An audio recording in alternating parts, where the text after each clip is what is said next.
How's it going, guys? Welcome back to the channel, Pete's Carport. And today is not really a great day for me because it is 2 days before Thanksgiving. We're going to be taking a trip for Thanksgiving, and unfortunately my wife's car has had its first kind of major problem. So outside of just regular maintenance, this 2017 Ford Explorer, it's got the 3.5 liter naturally aspirated engine, has been near perfect. I mean, just oil changes and that's it. We've done about 35,000 miles on it since purchasing, so quite a bit of miles without having to really do anything.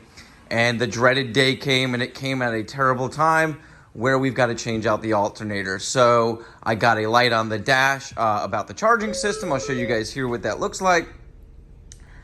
And I took it down to the auto parts store, had them test it, and sure enough, the alternator is not charging the battery. The battery is fairly new, so when we did buy the car, we did change out the battery. So that is one thing that we did swap out, but that is to me a normal maintenance type item. Whereas the alternator can last a long time and sometimes they go. So we're gonna have to swap it out. And unfortunately, these are expensive alternators. You can get them locally. I got it from Advanced Auto same day, the CarQuest brand one here, but they are upwards of over $300.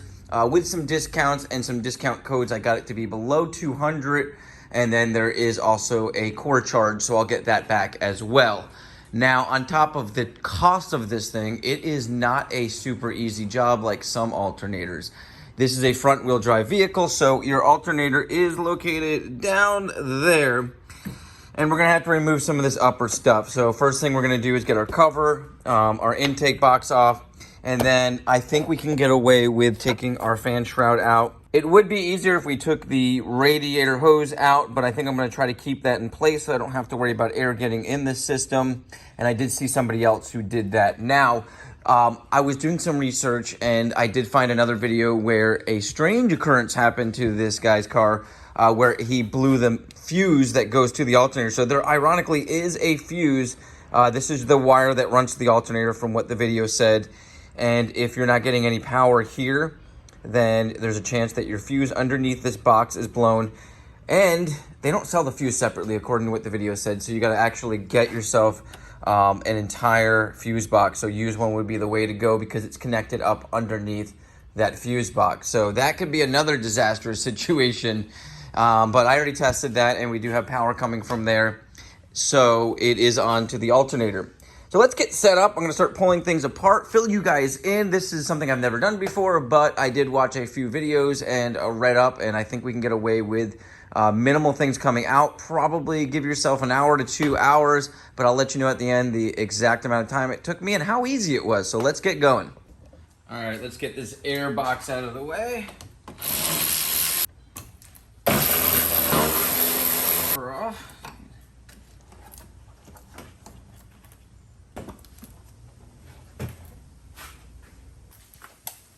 And these slide off pretty easily. You just slide this little tab up and that pops off. And we should be able to just pull this box out now. A little maneuvering and it's gonna slide right out. And before we move forward, let's go ahead and remove our negative battery cable as well. Oil cap back on here so we don't get any dirt down in there. And now we can easily access this fan. All right, so far I see a couple 8mm bolts, one right there holding in our fan shroud, and I think there's one right on the opposite side. Yeah, can't see it, but it's up in there. And I think that's gonna be it, minus a couple clips that pop in. So let's go ahead and remove those and see if there's anything else holding this in. All right, let's go ahead and wiggle this fan loose. Kind of funny how this radiator hose just flattened out after the engine cooled. Yep, these are just gonna come out. Now there is a couple clips on this wire harness going in. So we'll just pop those off. One there. All right, last one is off. Your hood release cable slides through it on a little clip, and I think I think we got everything. Let's go ahead and try to slide this thing up and out. All right, there are quite a few more clips down in there. I went ahead and got my light. My gloves are all shredded up from trying to get this thing out, but I think I can now wiggle it up with them still plugged in so we can take a better look at the plug and see how it comes off. Yeah, we can at least flip it around this way so we can get this plug and then go the other way and get the other plug. All right, yeah, so looks like we just got to push in on it. I do have a flathead screwdriver. Oh yeah, that should be easy, and then pull out. There we go. So just a standard push down on the top piece here and pull out, and you should be able to get the other side now nice and easy. There we go. As you guys can see, with the fan out of the way, we have tons of room. I already went ahead and took a look at what we need to do next. Let me get my light down on there a little. There is a positive wire right there with a nut on it, and it's a 13 millimeter. Make sure you got your battery disconnected, or at least a negative like I do, or you will have some trouble. So go ahead and take that off, and there's a plug up underneath. Let me see if I can get the light on it. Yeah, right up underneath that, there's gonna be a plug, just a standard plug. We'll pull that off. We come around the other side, and our tensioner, go down in there, and that would be our tensioner right there. It takes a 3/8 drive, and I'm gonna use this little breaker bar here, and we're going to keep it in the on position and pull it towards the front of the car to release the belt. We'll be able to pull that belt off pretty easily. And then, I don't know if I'm gonna be able to show you, there is a stud with a 15 millimeter nut on it. I don't know if I can get the right angle. You can just barely see it.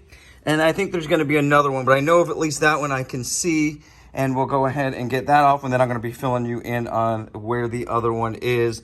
I'll probably have to reach down in there after we get that belt off. So let's start with the belt. Let's go ahead and pull that off, and then we'll pull our plugs off and start taking the bolts off.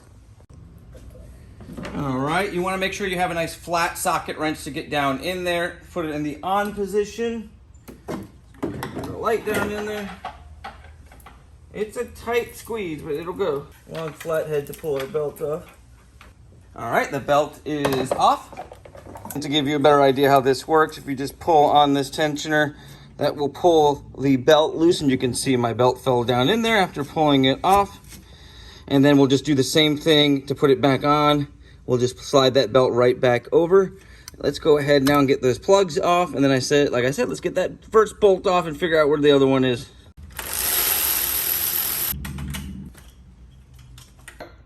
All right, because of the weird angle of this bolt, it's gonna be hard for me to show you guys, but I had to put a small extension on there to go up underneath that little pipe right there. And I think we're gonna be able to get that nut off. All right, I was able to break it loose and get it off by hand the rest of the way. Let me see if I can get that light down there a little bit. I found the other nut. It's probably enough 15 millimeter as well. It is on the bottom there. I'll try to point it out in the video if I can get it to focus. It is down there though, guys, right there. So probably a 15 millimeter, and we'll try to get that nut broke loose and just hand take it off so we don't drop anything. All right, guys, so you want to use a shallow 15. Now, I'm using my electric ratchet wrench, so again, I have a lot less room, but I probably could get a regular socket wrench down there easily. But let's go ahead, break this sucker loose. Ooh, it's a long bolt. All right, got that one out. I think that's gonna be it. Let's try to wiggle this loose. Something else is holding it. All right, after doing a little research, I think what we got to do is get the post of that stud out, and the end of it is a 7 millimeter. So that nut that we took off, the 15 millimeter, there's the post of that stud that has a 7 millimeter end on it, and we've got to undo it from there so that we can slide that entire stud out. Once that stud comes out, this whole thing should slide out. So I don't even know if we need to take the 15 millimeter nut off, or that locks into place, or if it just comes off as one unit. But we're gonna go ahead and take that entire stud out, and we'll be able to slide this whole alternator out, hopefully. Well, that was pretty easy. All right, and that came right out. And now we should be able to wiggle this thing loose, hopefully.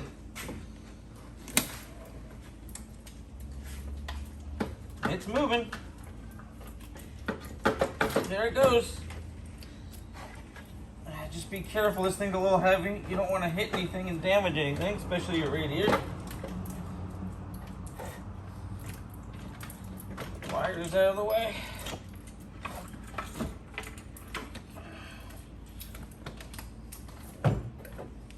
All right, she's out. And as always, before trying to slide the new part in there, just make sure everything matches up and everything looks exactly the same, even down to the little slit on the bottom where the bolt goes in. So we should be good to go. Let's go ahead and slide her back in and get everything put back together.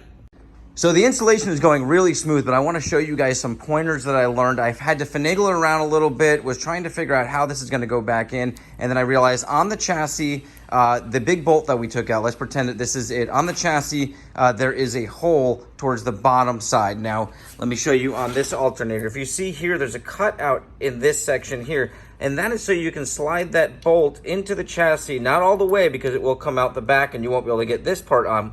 But you want to slide it so that you can slide this opening over it. And once you get that lined up, you can push the bolt through and wiggle this back end till it slides up to it and start screwing it in. Once you've got that, now you can pivot this part up till it reaches the other hole and we can slide our stud back in. Let me show you if I have enough light down here. You can see the new alternators in there. It is real hard, guys, to give you the right angles here, but I hope you understood that. It's a lot easier when you utilize that frame hole that goes to the back of the alternator. So basically there's just a hole in the frame that this will slide right through and then screw into the back of the alternator, and that's what gets tightened up. So I'm gonna go ahead and tighten everything up, and we're gonna go ahead, I'm gonna slide that new belt back on and try to get everything back in there, and we'll start the car up and make sure that everything is working.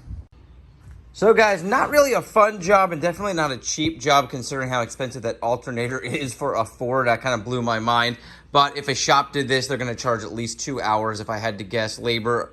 It probably took me about 2.5, 3 hours taking my time.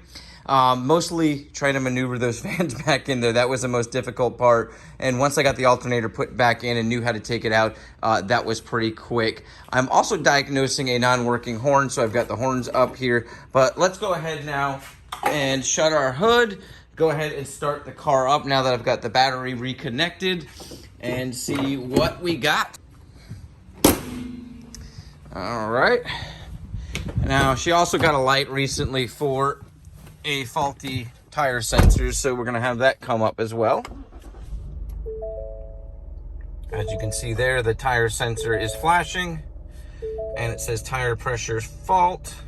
So usually within a minute or two, it'll come up with charging system fault, or I think it says charging system service, something along those lines, but looks like it's not gonna come up. We think we fixed the problem. I mean, I already had this tested, knew the alternator was bad, put a new alternator in, so looks like we fixed the problem. Hope this helps you guys out there. I know this is not a fun job to do, but you can save yourself quite a bit of money doing it yourself.